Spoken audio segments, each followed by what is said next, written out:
Hello everyone, welcome to our YouTube channel Tech and Cryptos.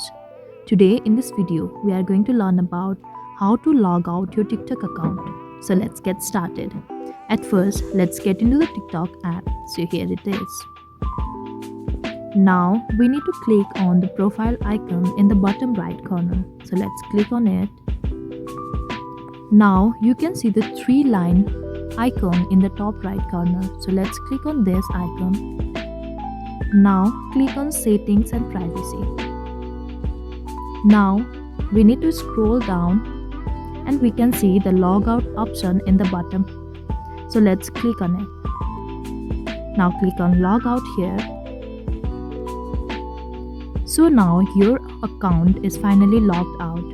So this is how you can log out your TikTok account. So that was all for this video. I hope you liked the video. Please do like and subscribe. Thanks for watching.